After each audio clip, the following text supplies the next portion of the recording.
Hey yo, it's your boy JW3, and I want to thank you for tuning in to another episode of Club Talk. Woo!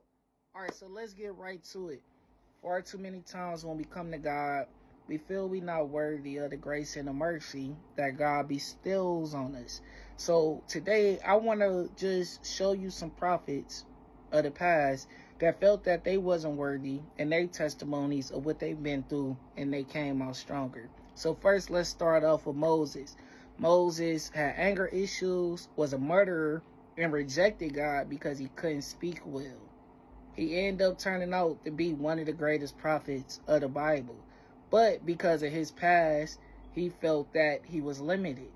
Because of his IQ, he felt that he was limited in speaking. But God uses you when he wants to use you, and he knows the people who he wants to use.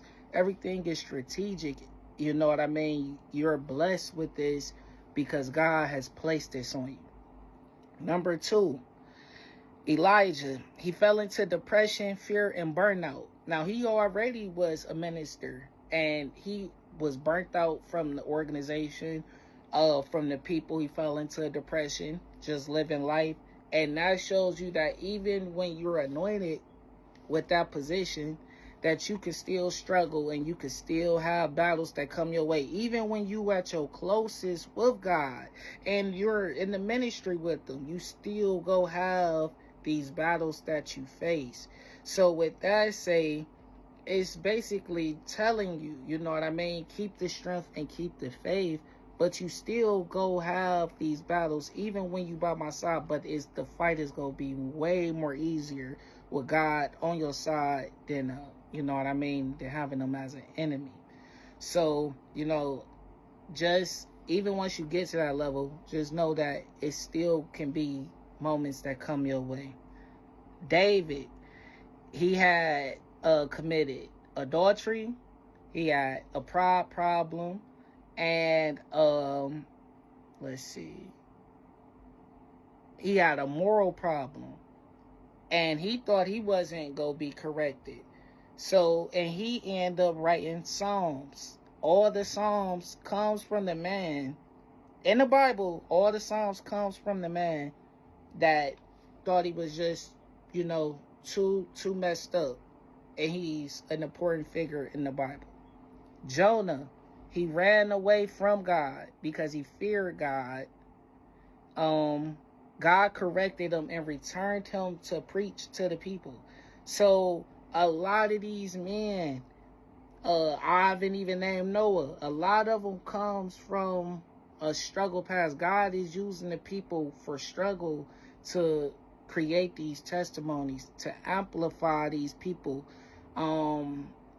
He could make a perfect person. He made Jesus. He could have made every single prophet perfect if he wanted to, but he knew that the power that he had in saving somebody that was blind, ignorant, and lost, that person could have more benefit in saving the other people that's blind, ignorant, and lost than presenting a perfect person to everybody and then you're just telling them to be perfect. Sometimes you got to present that person that's been through the mud, that's been through the struggle, that's been through the war, to show that you can make it. You need that person. You need that person to be like, if he can do it, I could do it. Without a testimony, you've never been tested in your life. If you don't have a testimony to say that you lost it all, got it back, you lost your mind, got it back, heartbroken, got it back, you need these moments in your life to build up the willpower, the strength, and the character to be the best that you can be. So then when your kids come to you, you're going to have the answers, and the world ain't going to give them the answers because you already got a testimony, because you already been tested. I'm going to leave y'all with this. With great power comes great responsibility, and a lot of us don't feel we worthy of the mercy and the blessing of God because we feel like we done did wrong, we feel like we done sinned, we feel like we done repented, and we feel like we can't come back no more. And with that, that's when you shut the hell up and you just let God work, because now you just trying to overstep God. You can't be God. You can't fathom what God can do. So stop putting your human thoughts on what God can do for you. You know, God is going to forgive us, and he wants us to be whole, loving, caring, and honest. But truthfully, that starts with ourselves. If we live in the image that he created us, like in his image of a God image, that's the battle right there. Living godly, loving, honesty, character, all of that matters. I'm gonna have part 2 coming up, but I wanted to make this one for the ones that feel like they can't come to God, or they feel like, man, it's too late. It's never too late to come back. And you're perfect if you are imperfect.